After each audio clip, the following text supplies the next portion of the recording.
Malgré les avancées considérables dans la compréhension des interactions entre les micro-organismes et dans la description du microbiome des plantes, certains mécanismes demeurent encore inexpliqués et nous avons une vision imparfaite de l'activité microbiologique des sols. Dans le contexte de crise profonde que traverse l'agriculture, des retours de terrain font état de résultats significatifs concernant la régénération de la biologie des sols, la fertilité et la porosité. Ces résultats sont obtenus grâce à l'utilisation de produits simples, peu coûteux, et cela d'autant plus que les sols sont dégradés. Face à ce constat et dans l'optique de relier les avancées de terrain à la science, le plan Marval a vu le jour. Ce collectif interdisciplinaire regroupe des personnes engagées, des experts passionnés qui travaillent ensemble pour approfondir la compréhension des processus de régénération des sols. L'objectif est de créer des outils collectifs et accessibles, fondés sur l'expérience de terrain, afin de diagnostiquer, suivre et améliorer la qualité des sols agricoles à destination des agriculteurs et des techniciens. Notre approche repose sur des techniques low-tech et accessibles à tous, visant à se passer de l'usage des biocides dans la production alimentaire en réintégrant la biologie des sols. Cela contribue ainsi à renforcer l'autonomie des systèmes agricoles tout en respectant nos écosystèmes. Bonjour à tous. Il faut planter le décor. De quoi parlons-nous? Indicateur de la fertilité des sols vivants. Ok, c'est quoi un sol? C'est quoi un sol vivant? Qu'est-ce qu'on attend d'un sol? Donc, j'ai un premier élément pour introduire le sujet. Un sol, on veut qu'il soit... Quel est le contexte? Un sol est là pour faire pousser des plantes. Si on est d'accord avec ce présupposé, la question c'est que ces plantes, il faut qu'elles poussent bien. Donc, si tout le monde est d'accord, qu'est-ce qu'un sol fertile? C'est un sol où les plantes poussent bien. On est d'accord avec ça? Il n'y a pas d'objection? Donc, je peux un peu dérouler. Et donc, un sol où ça pousse bien, c'est un sol fertile. Donc, on parle ici de fertilité. Dans le monde de l'agronomie, cette fertilité, histoire de se structurer l'esprit, est décomposée en fertilité physique.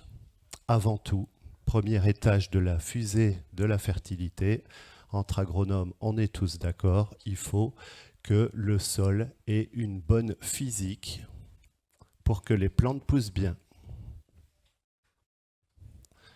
Fertilité physique, c'est quoi? C'est qu'il y ait suffisamment de trous dans le sol. Le sol est constitué d'éléments minéraux. Ça va du caillou jusqu'à l'argile en passant par le sable, les limons. Et de la matière organique. On va y venir. La fertilité physique, c'est un sol. La fertilité physique, elle est bonne lorsque les plantes arrivent à s'implanter dans le sol. Le sol arrive à retenir l'eau nécessaire à la croissance de ces plantes. Et la vie du sol arrive à se développer dedans. Et donc dans un sol, il y a de la terre, et il y a de l'eau et il y a de l'air. Et il faut une bonne proportion entre tout ça. Sans une bonne fertilité physique, sans une bonne structure de sol, ça ne pousse pas bien. Ou ça pourrait pousser mieux si cette fertilité physique était meilleure. Premier étage de la fusée fertilité, la fertilité physique non négociable. On va y revenir tout à l'heure sur les indicateurs qui nous sera présenté de la fertilité physique. Je suis Xavier Dubreuil, conseiller en maraîchage, et j'adapte des techniques d'agriculture de régénération au secteur du maraîchage. Sud-France essentiellement. Fertilité physique. Quoi d'autre? La plante, elle a réussi à s'installer. Il faut qu'elle puisse trouver des éléments minéraux et autres pour sa croissance. Ces éléments minéraux, de manière générale, eh bien, il s'agit de fertilité chimique. Dedans, on trouve les éléments minéraux. On trouve aussi des notions de statut acido-basique. Bref, le pH, un certain nombre de choses qui fait que la plante va pouvoir absorber ces éléments minéraux pour son développement. Fertilité chimique. un peu de provocation dans cet atelier qui est un atelier qui a pour but de faire de l'agriculture durable. Ces 2 fertilités suffisent à faire pousser les plantes. Je n'ai pas dit que ce ne sera pas durable, mais les techniques de production hors sol, où on cultive dans des sacs de laine de roche ou de laine de coco ou d'autres choses, on assure une fertilité physique avec un substrat qui est favorable à la croissance des racines. On apporte de l'eau et de l'engrais en biberonnage toute la journée et on a des plantes qui poussent bien. C'est non négociable. La culture hors sol respecte les notions de fertilité physique et fertilité chimique. Tout ça, vous avez compris que c'est très bien et c'est essentiel, mais ce n'est pas durable. C'est-à-dire que les engrais viennent d'ailleurs, voilà, un certain nombre de choses qui fait qu'on n'est pas dans l'idéal. La fertilité du sol, de manière générale, est aussi une fertilité biologique.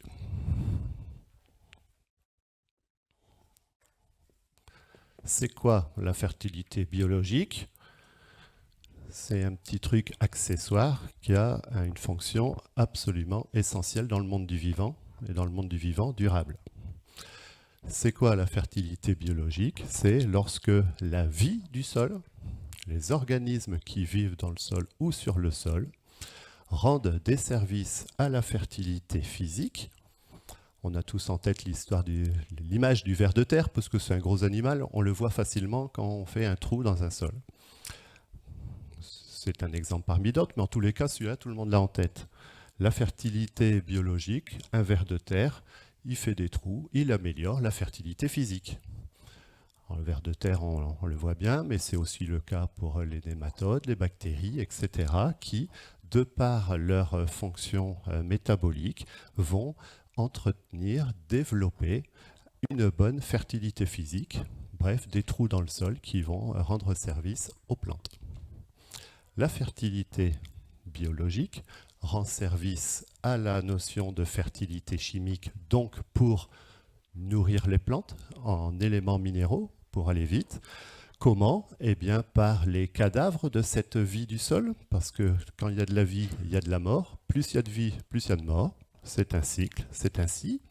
Et donc, les plantes vont pouvoir, à un moment donné dans la chaîne trophique, récupérer des éléments minéraux, mais aussi des acides aminés, des sucres aminés, etc., qui vont pouvoir nourrir les plantes. Donc, la fertilité physique la fertilité biologique rend service à la fertilité physique. La fertilité biologique rend service à la fertilité chimique. C'est pas tout. C'est que une bonne physique du sol rend service à la vie du sol. Il y a de l'eau, il y a des éléments minéraux, il y a des espaces vitaux. Donc, c'est lié. Les deux sont en interconnexion. La biologie rend service à la chimie, mais la biologie a besoin d'éléments chimiques pour pouvoir vivre. Donc, c'est lié. La physique et la chimie, ce sont deux fonctions qui sont également reliées entre elles, dans les deux sens, par différents mécanismes.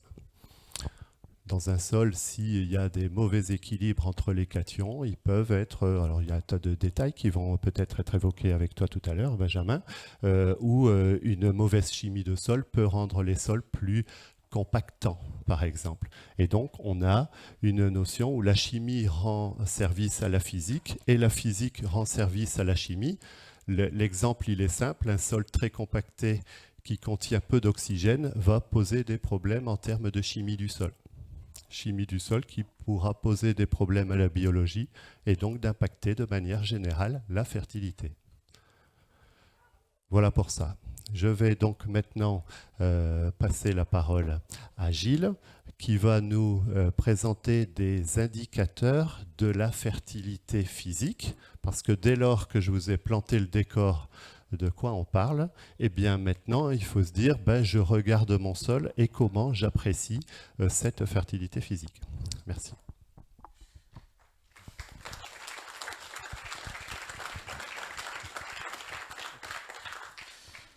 Alors bonjour à tous, donc moi c'est Gilles Domenech, donc je suis pédologue, c'est-à-dire un spécialiste des sols.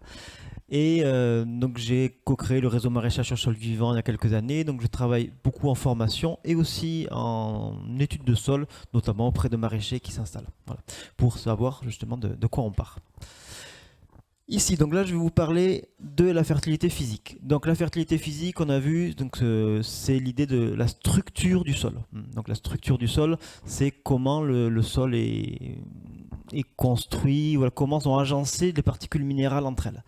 Donc, donc il y a des pleins, il y a des vides. Donc c'est ça qui va nous intéresser. Hein, donc si on prend la structure donc interagit avec tout, interagit avec la chimie, interagit avec la biologie. Et si on regarde, non plus en termes de fertilité, mais en termes de fonctionnement, il y a également une interaction avec le végétal, hein, puisque le végétal va participer à créer la structure, et la structure va aider bien sûr au bon développement du végétal, puisque c'est l'objectif, comme nous l'a dit Xavier. Donc, qu'est-ce que l'on peut observer? Il y a plein de choses que l'on peut faire soi-même, sans forcément passer par le labo, pour vraiment connaître la structure du sol. Et même, c'est mieux de regarder directement soi-même ou de faire regarder un technicien, peu importe. Mais il y a beaucoup de choses qu'on peut voir directement. Alors, la première chose à faire, je dirais, c'est ce qu'on appelle un profil de sol. Alors, il y a différentes manières de faire des profils de sol, hein. Voilà, ça peut être carrément un profil pédologique où on va essayer d'aller jusqu'au matériau parental si possible, ou jusqu'à la nappe phréatique, hein, suivant les situations. Un simple profil, ce qu'on un profil cultural, hein. Alors, soit ça veut dire soit une petite fosse, soit soulever un échantillon de sol avec un télescopique. Soit des profils à la gouge. Voilà, il y a différentes manières de faire les profils, mais ça va nous permettre d'observer donc à différentes profondeurs justement la structure du sol. Alors pas que bien sûr, hein, on pourra observer d'autres choses, mais notamment la structure du sol, on peut observer la porosité, observer voilà, donc la porosité, donc est-ce qu'il y a beaucoup de trous dans ce sol ou pas, est-ce que le sol est assez compact, voilà, si on cherche à rentrer un couteau par exemple, est-ce qu'il va rentrer facilement? On peut regarder la forme des agrégats, hein, donc là il y a une technique notamment que des Suisses ont mis au point, qui s'appelle VESS, je ne sais même plus ce que veut dire le sigle d'ailleurs. Mais voilà, en tout cas, vous pouvez trouver sur internet très facilement des fiches du référentiel VESS. C'est visual estimation of soil structure, il me semble que c'est ça. Il me semble que c'est VESS, il me semble que c'est ça. Voilà, donc déjà avec la forme des agrégats, leur couleur, voilà, on peut vraiment dire beaucoup de choses sur la structure, et ça c'est visuel, c'est des choses que vous pouvez faire, c'est une compétence peut-être à acquérir, mais c'est des choses que vous pouvez faire, et on peut regarder ça à différentes profondeurs du sol, même jusqu'à 2 mètres de profondeur si on est sur un profil pédologique, ou sur la surface si on est sur un profil cultural. Donc voilà, après différentes manières de réaliser ces profils, mais cette observation-là est vraiment la base. Alors je dirais qu'une bonne structure, c'est à la fois une structure effectivement aérée, donc poreuse, mais ça suffit pas. Parce que si vous passez par exemple, vous avez un sol très pauvre en activité biologique, en matière organique, vous faites un bon coup de labour, vous affinez tout ça avec un outil, vous avez une structure qui est très aérée. Super. Mais qu'est-ce qui risque de lui arriver à cette structure? Pardon? Première pluie, premier tour d'irrigation, premier passage de tracteur, ou premier passage de troupeau si on est en élevage, ben ça risque de se tasser. Donc cette structure est instable. Voilà. Donc ça va être intéressant de regarder la stabilité de la structure. Donc là aussi on a différents tests. Donc on appelle ça notamment les slake tests, les tests de stabilité.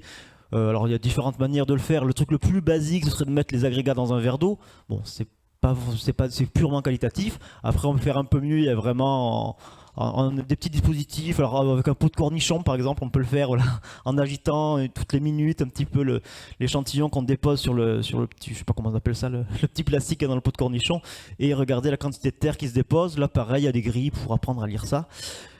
Et puis on peut faire ça de manière plus précise. Voilà, il y a des matériaux, après du matériel pour faire ça de manière beaucoup plus chiffrée.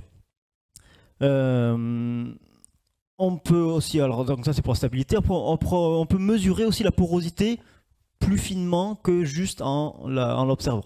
Donc là, ça exige un peu plus de je dirais, de technicité, hein, mais ça peut se faire. Par exemple, une petite mesure de densité apparente.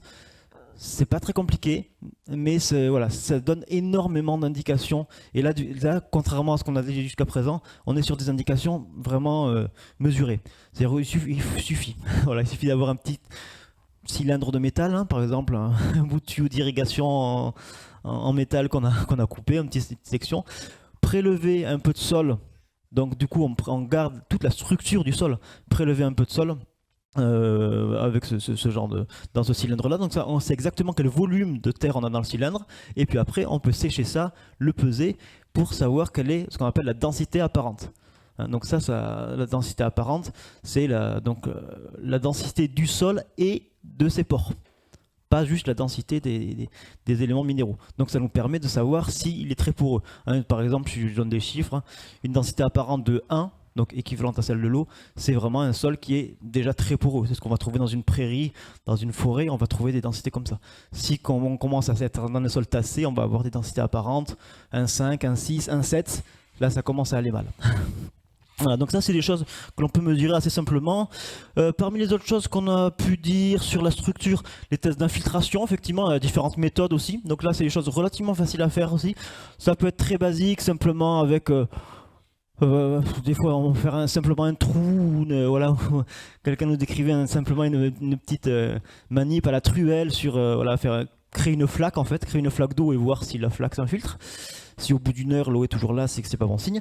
Après on peut faire ça pareil de manière plus chiffrée, plus rigoureuse. Il y a des protocoles avec des infiltrations avec 2 anneaux en métal, voilà, un qui va saturer le sol sur les côtés, puis on mesure la vitesse à laquelle s'infiltre l'anneau du centre, et ça, là pareil, on a des données chiffrées sur la vitesse d'infiltration, donc qui nous permet de remonter également à la porosité du sol qui est en dessous. Voilà, je crois que j'ai un peu fait le tour. Si, on a aussi parlé un peu des plantes bioindicatrices. Bon, c'est intéressant, je me méfie quand même un petit peu. Je pense qu'on le surutilise un petit peu, on tend à le surinterpréter, je pense, aujourd'hui. Mais voilà, mais c'est vrai qu'effectivement, si on sélectionne vraiment des plantes qui supportent les sols tassés, ça peut être une indication de tassement. C'est un outil en tout cas qui peut se rajouter à tous les autres. Voilà, je crois que j'ai à peu près fait le tour des indicateurs de la fertilité physique. Donc voilà, et puis l'avantage c'est que vous pouvez surtout être très autonome là-dessus, pour peu que, voilà, que vous ayez les grilles de lecture, j'ai envie de dire. Alors je vais passer la parole à Benjamin pour les indicateurs chimiques.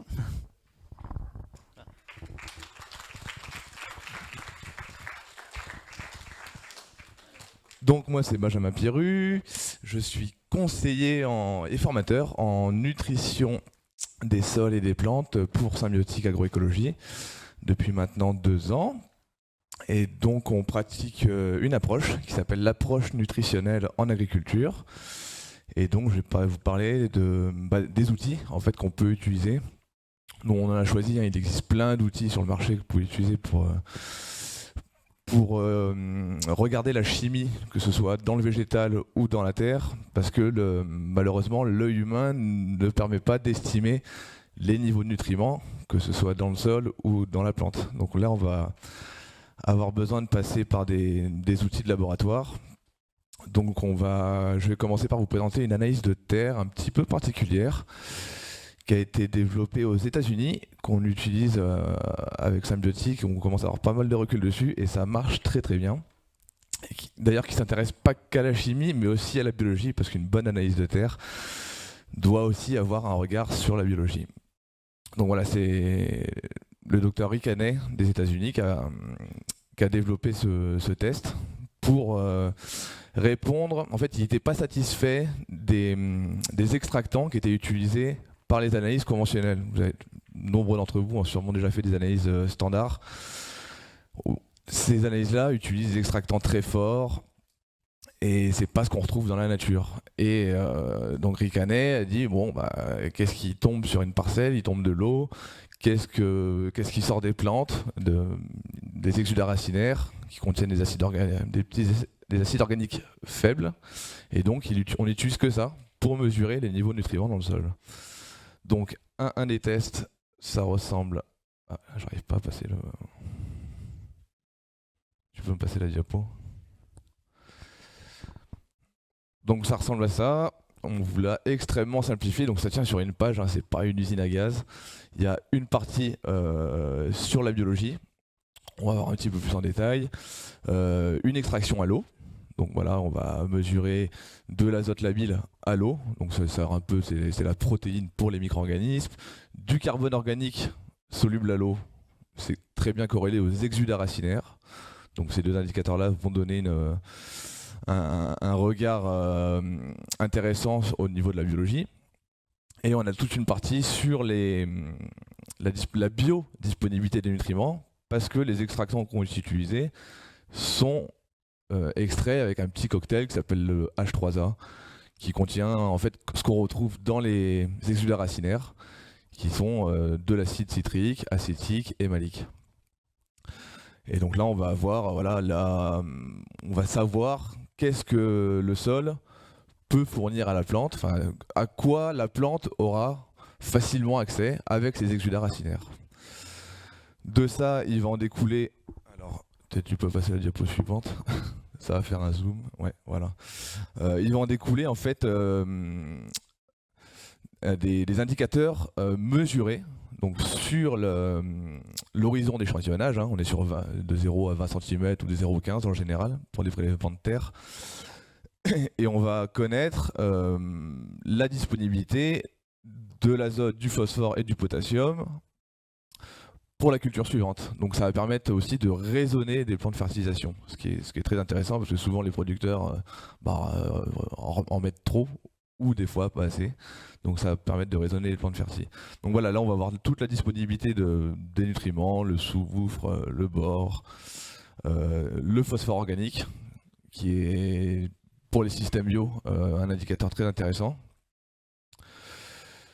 Voilà un petit peu, on peut revenir, moi je suis là toute la journée, donc si vous voulez venir plus en détail sur d'autres indicateurs, vous pouvez venir me poser des questions. Donc là, je passe à la diapo suivante.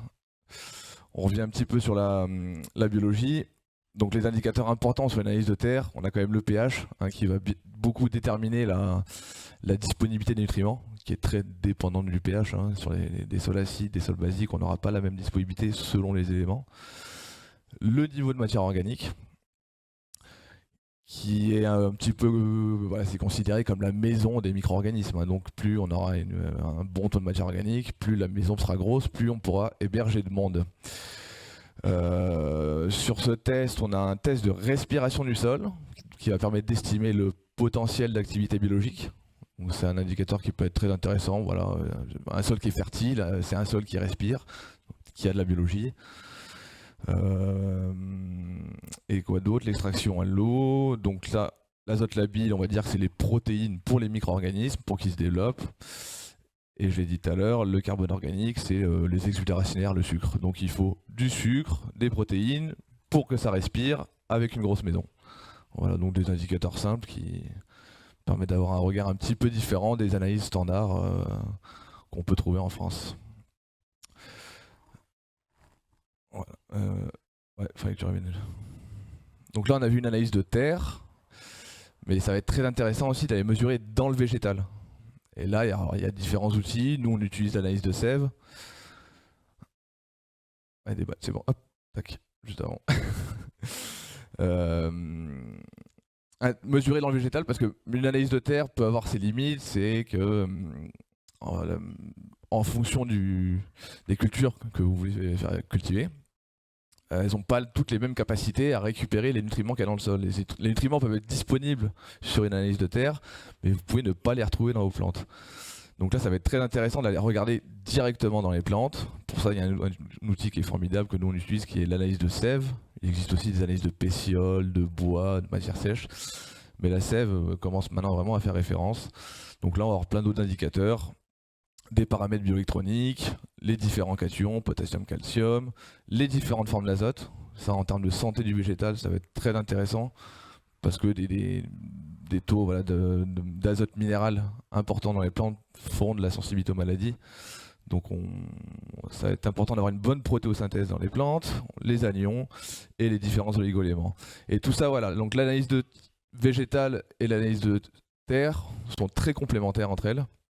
Elles vous permettent d'établir un diagnostic en fait et ou pour de la formation, donc comprendre comment nos sols fonctionnent ou comment nos cultures se débrouillent dans nos parcelles. C'est pas obligé d'être interventionniste derrière, mais c'est vrai que si on intervient et qu'on a les bonnes informations et qu'on intervient, ça marche très bien quoi.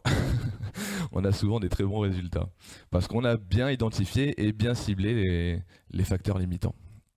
Voilà, moi j'ai fini pour ma partie chimique.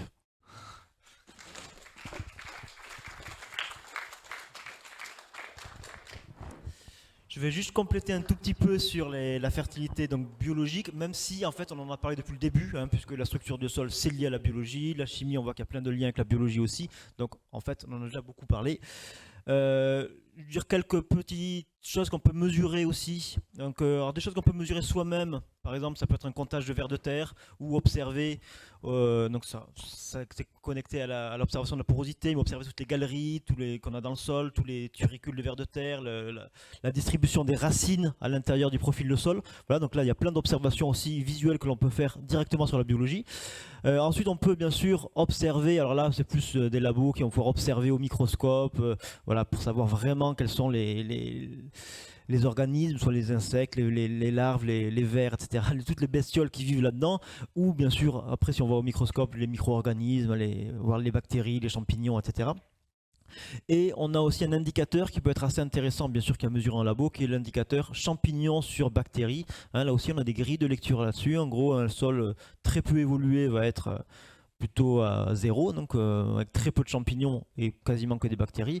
Un sol à l'inverse très évolué de type forêt primaire va avoir un ratio peut-être je sais pas de 50 ou 100 je crois, un truc comme ça. Voilà, et donc bien sûr on va devoir se situer sur des intermédiaires. On va pas chercher à imiter une forêt primaire, c'est pas l'objectif, pour cultiver des légumes ou des céréales, c'est pas le but. Voilà, mais en tout cas ce ratio champignons sur bactéries aussi est un indicateur qui nous intéresse, qui va être intéressant. Voilà, donc là on vous avait fait une petite liste rapide, je sais pas combien de temps on a pris, des indicateurs dont on a parlé ces jours-ci. Donc on va vous donner la parole. Voilà, s'il y a des questions.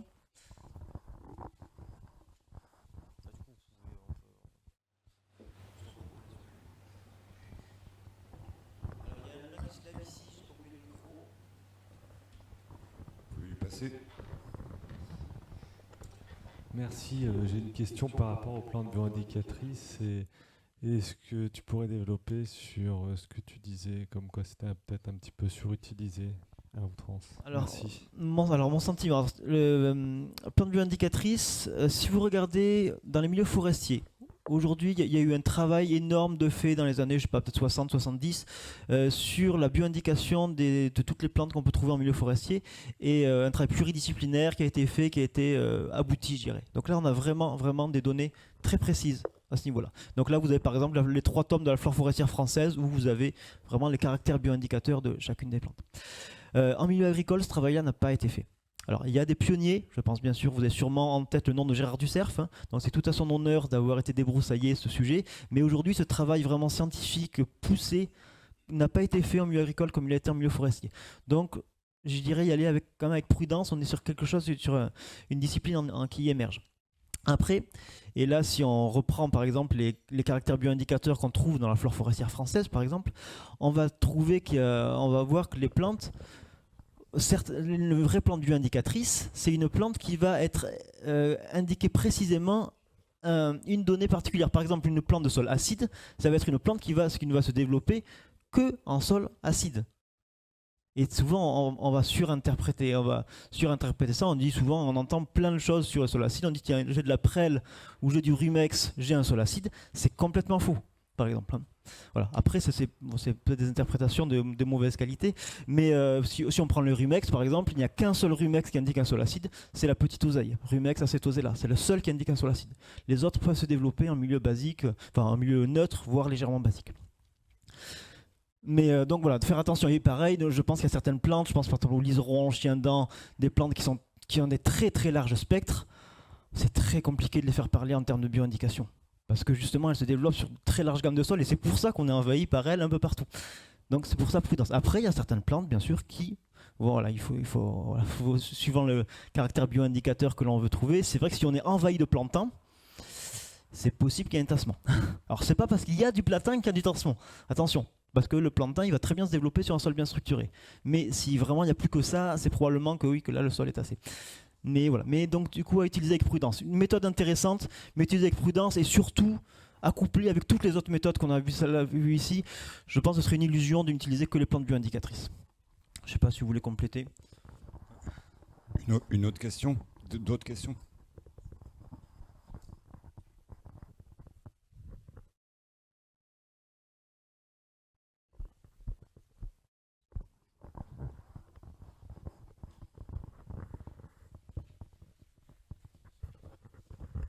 Je ne sais pas si je vais bien formuler, mais qu'est-ce que vous pensez des animaux, des animaux domestiques, genre faire passer des moutons, faire passer des poules pour la structure du sol? Est-ce que c'est chouette ou pas chouette? De l'avis des agronomes, de mettre un animal dans un système agricole, c'est une bonne chose. Mais on est déjà dans la deuxième partie de la matinée qui est comment faire pour entretenir, développer la fertilité du sol. Donc c'est une question qui va falloir être remise tout à l'heure. Voilà.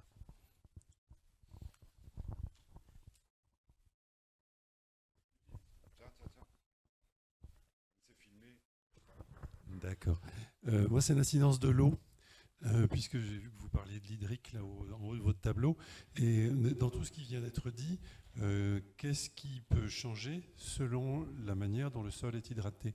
Je pense à la biologie, surtout à la chimie, à la biologie. Il y a eu la structure physique. Dans la mesure où votre test, apparemment, par exemple, test de densité, vous séchez la terre, donc le paramètre hydrique, il est éliminé. Mais en chimie et en biologie, comment ça peut changer des analyses, Benjamin?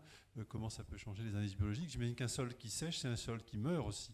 Et donc la biologie, qu'est-ce qu'il en reste? Alors, histoire de préciser les choses, un sol qui sèche, c'est un sol qui sèche. Et quand on remet de l'eau, ça repart. Alors il y a peut-être des organismes qui vont se redévelopper avec des équilibres différents, mais si un sol sec était un sol mort, on aurait des problèmes et on ne serait pas là, quoi. Voilà. Donc c'est exagéré. Voilà. C'est mieux dans un développement de sol vivant, mais là on parle déjà de la deuxième partie, hein, mais d'avoir un sol qui est maintenu humide, suffisamment humide, sans excès, puisqu'il faut de l'oxygène, pour entretenir une activité biologique convenable. Donc il faut qu'il y ait de l'eau. Et au moment où il n'y en a pas, ben l'activité biologique est plus au ralenti. Je suis d'accord avec Xavier. Dans la nature, le sol sèche, se réhumidifie, c'est comme ça, c'est des cycles. Et là, sur le dernier test, par exemple, le test de respiration du sol, il a été fait pour simuler une pluie après une sécheresse. Donc l'échantillon est séché, et il est réhumidifié par capillarité, et mis à incuber pendant 24 heures. Et là, la biologie redémarre parce qu'il y a des sucres, il y a des micro-organismes. Et donc, on peut comme ça déterminer un potentiel d'activité biologique. Donc, mesurer, voilà, ça pose pas de problème en termes d'analyse. Ouais, juste par rapport à l'histoire du test de densité, hein, c'est parce que là on cherche juste à savoir le poids de matière minérale qu'on a dedans, donc effectivement on est obligé d'enlever l'eau. Après, tout ce qu'on a dit là, c'est vrai qu'on n'a pas parlé directement de l'eau, si j'en ai parlé quand j'ai évoqué les méthodes d'infiltration, hein, les techniques d'infiltration, donc ça sert à savoir l'infiltration, à quelle vitesse, quelle est la capacité du sol à absorber l'eau. Bien sûr qu'un sol qui est capable d'absorber 700 mm d'eau, tu n'auras pas la même réserve qu'un qui est capable d'absorber péniblement 10 mm. Mais là, de toute façon, la physique du sol est intimement liée à l'eau. C'est vrai qu'on a parlé, effectivement, on en a parlé pour le développement des plantes, ici, hein, sous l'angle de la fertilité, mais c'est aussi qu'une structure aérée va permettre de bons échanges d'air et d'eau à travers le sol. Et puis après, c'est vrai qu'on pourrait dire beaucoup de choses sur l'eau, puisqu'il fait aussi évoluer les propriétés chimiques. Donc là, on a un grand spécialiste, je ne sais pas où il est, du redox dans la salle. Voilà. Donc effectivement, l'humidification d'un sol aussi va modifier des conditions chimiques, donc des conditions, comment dire ça simplement, je ne sais pas si tout le monde est familier de ces notions de redox, mais en tout cas, plus un sol va être engorgé en eau, plus il va souvent s'appauvrir en oxygène, et ça va modifier les équilibres chimiques au sein du sol, et donc modifier aussi le comportement des plantes dans ce sol, modifier aussi la structure, parce que voilà, l'engorgement en eau peut être un facteur de tassement, etc.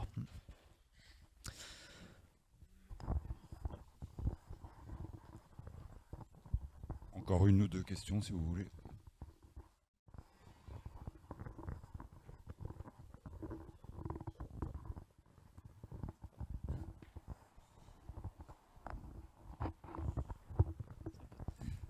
Bon bah il n'y a pas de questions. Ils ont tout compris, bravo. C'est un peu timide ce matin. Ils sont forts. Ouais. Il y a une main qui se lève là-haut. Ah oui, pardon, c'est complété. Attends, le micro va t'arriver.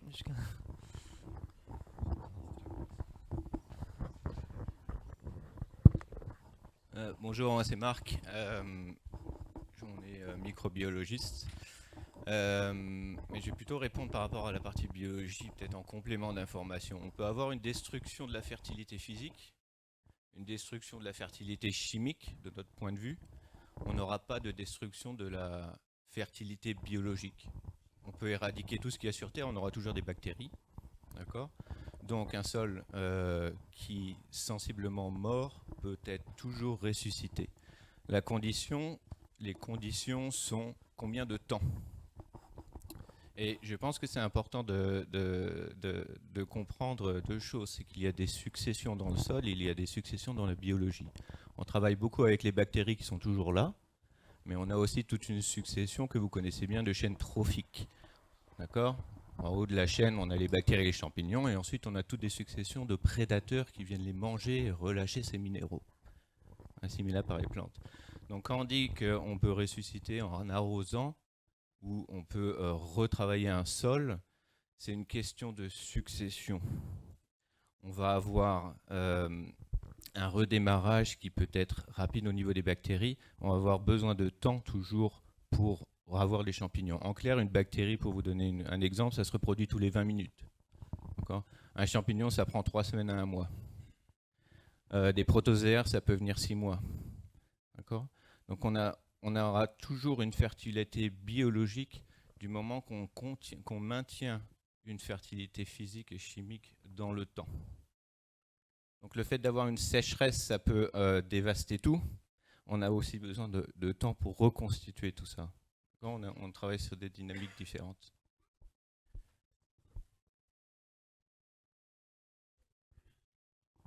Peut-être que dans l'atelier suivant, ils vont vous expliquer un peu comment on peut accélérer peut-être ces choses-là. Accélérer la remise en vie des sols. Alors peut-être pas après une sécheresse, mais en tout cas sur un sol qui a été fortement matraqué par les pratiques antérieures.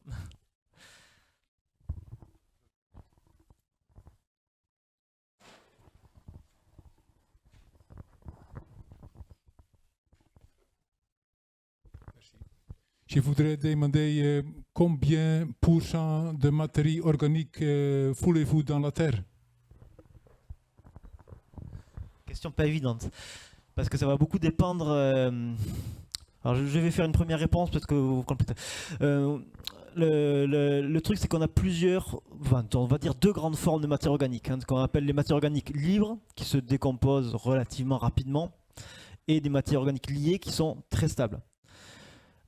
Si on est sur un sol qui a 5% de matière organique, mais que tout est de la matière organique liée, ça va poser problème. Alors c'est très bien, ça va structurer le sol très bien, mais par contre, pour libérer des éléments chimiques, ça va être très très très poussif, quoi. Donc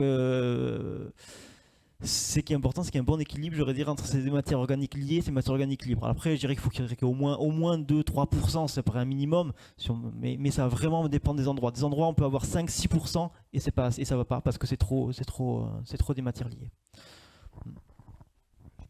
Ajouter qu'il y a eu les travaux de Pascal Boivin, enfin, moi ça me sert de référence, pour estimer un petit peu le bon taux de matière organique. Il faudrait donc matière organique, celle qui est mesurée en routine sur les analyses standards, qui serait de l'ordre de, pour une teneur adéquate, de 17% de la teneur en argile. Donc voilà, il faut connaître la teneur en argile.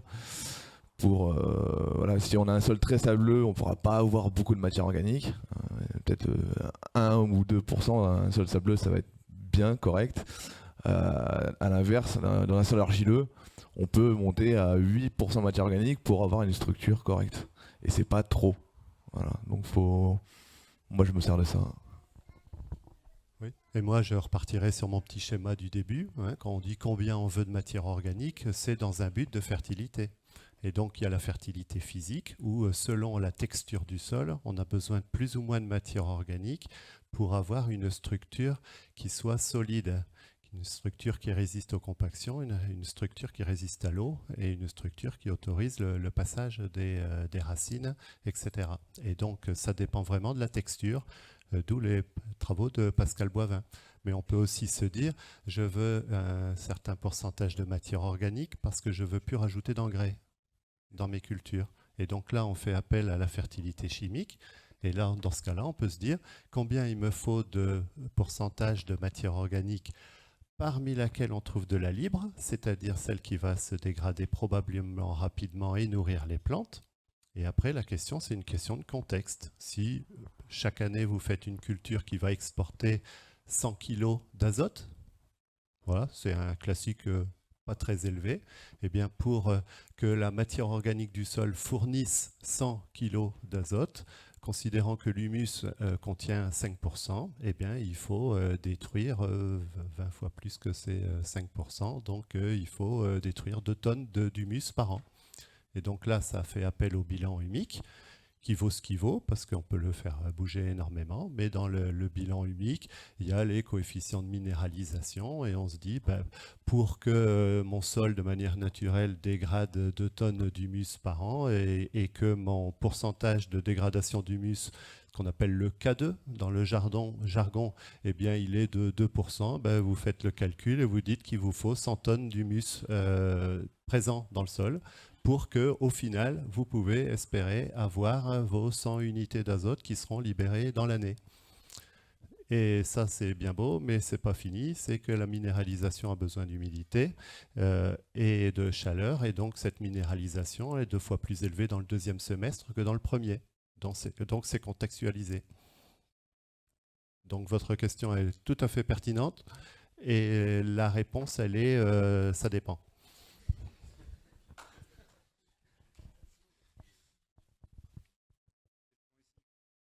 Petite question pour un peu plus embêtante, parce que ils ont été gentils encore.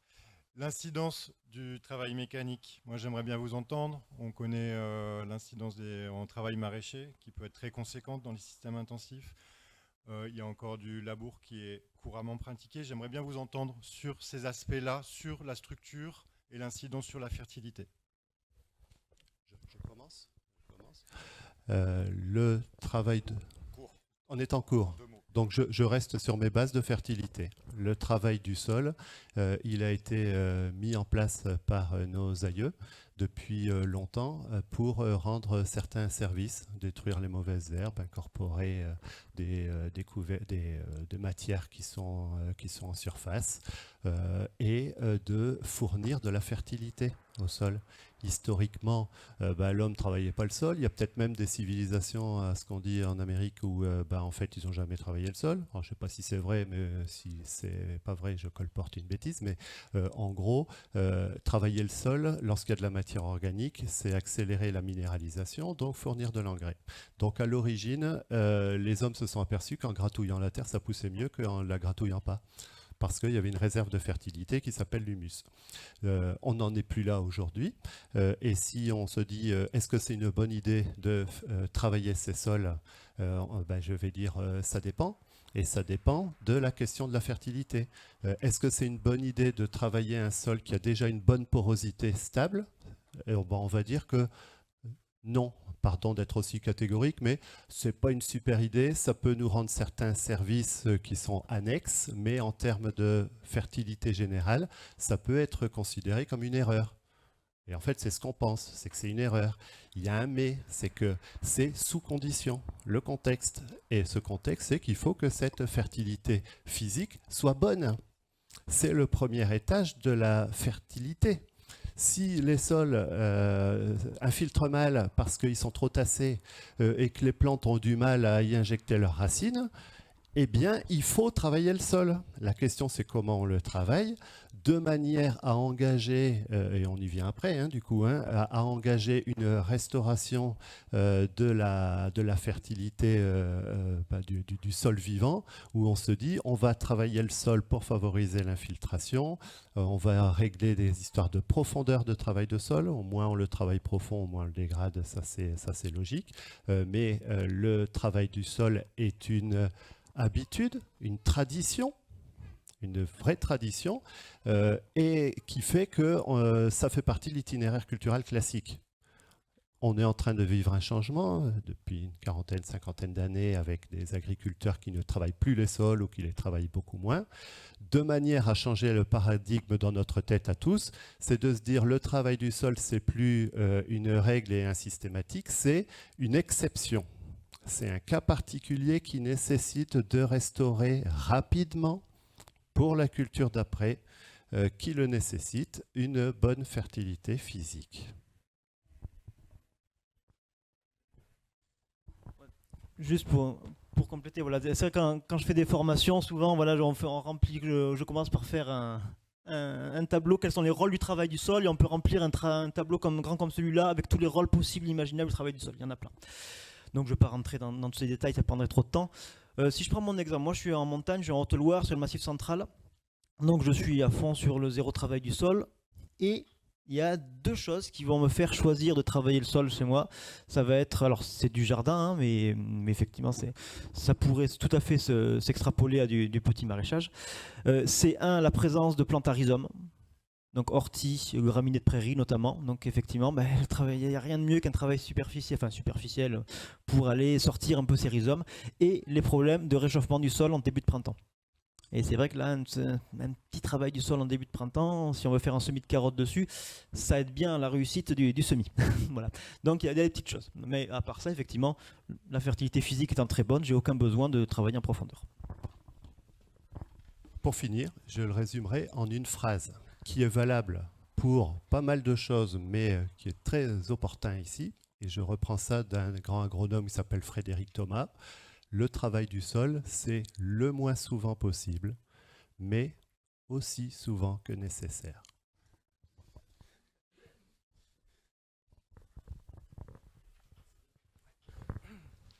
Alors, moi, j'ai une petite question qui me taraude quand on parle de régénération des sols.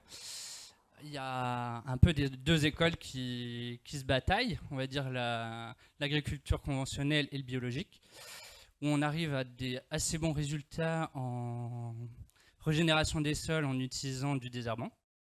Et justement, quel est l'impact, en fait, pour le coup, de désherbant sur la vie biologique comparé à un travail du sol même modéré?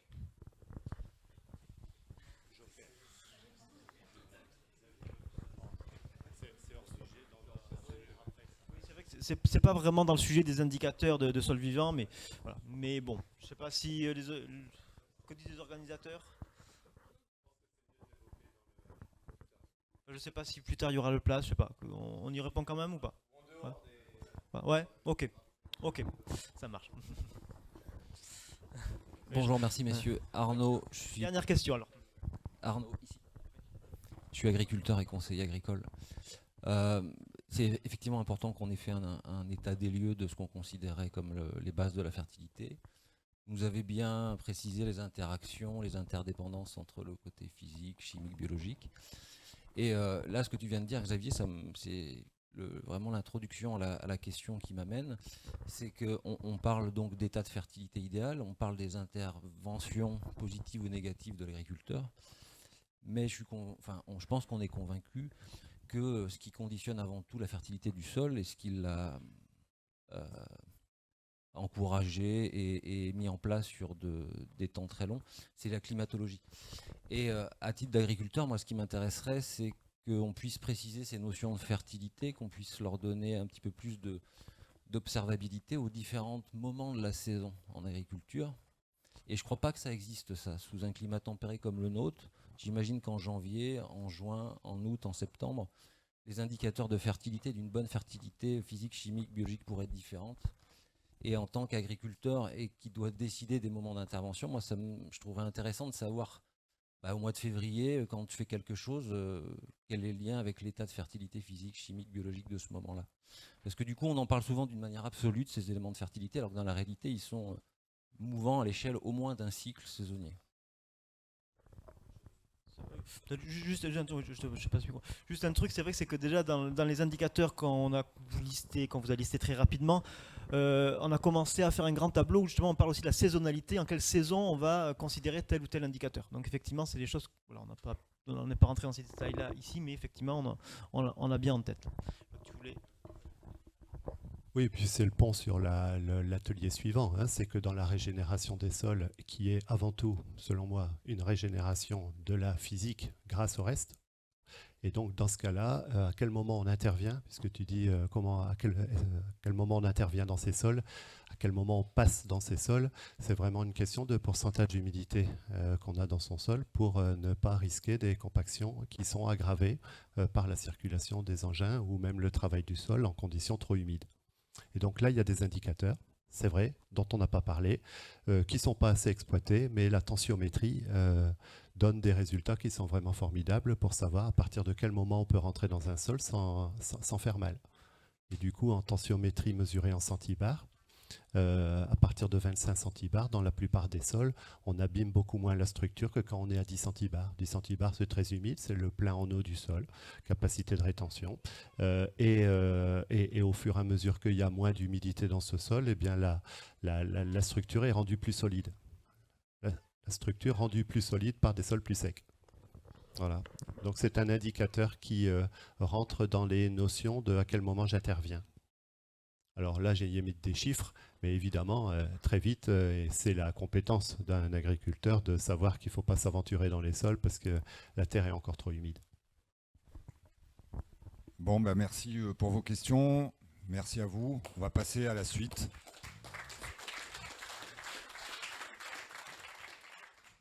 Cendre, 2 kg. Sulfate de fer, 2 kg.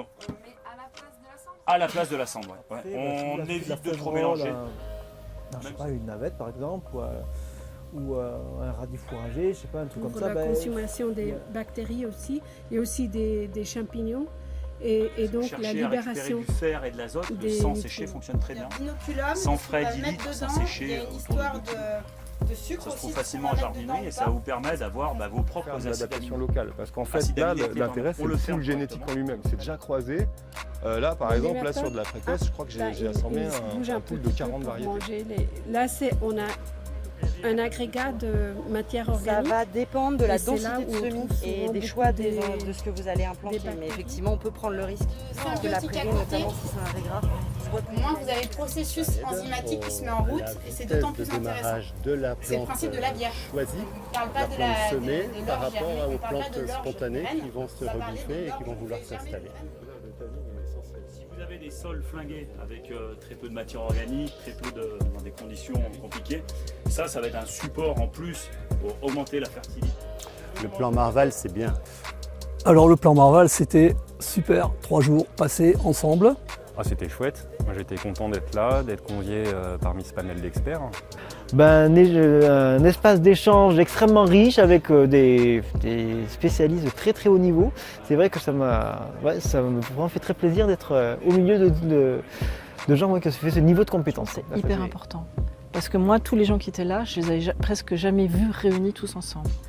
C'était un événement, je dirais, merveilleux, le mix de ce qui se passe en journée, de ce qui se passe le soir, la rencontre avec des gens très pointus dans leur domaine. Et puis très riche en idées, en échanges. Le cadre est sympa, les gens sont sympas, moi je suis super ravi de vous y retrouver l'année prochaine.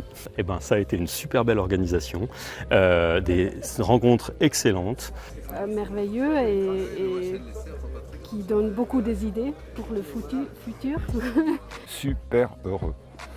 Je trouve que l'objectif a été atteint dans le sens où je l'entendais au départ, c'est-à-dire mettre en relation des gens qui ont des disciplines différentes. Voilà, une organisation au top et un lieu, ma foi, très sympathique. Vraiment 3 jours au top. C'était un super plateau, des super gens et le pari qui était de faire non seulement se rencontrer des chapelles mais aussi les faire travailler ensemble et devenir des copains en gros. Je pense que le pari est gagné et c'est tout ce qu'on va en tirer.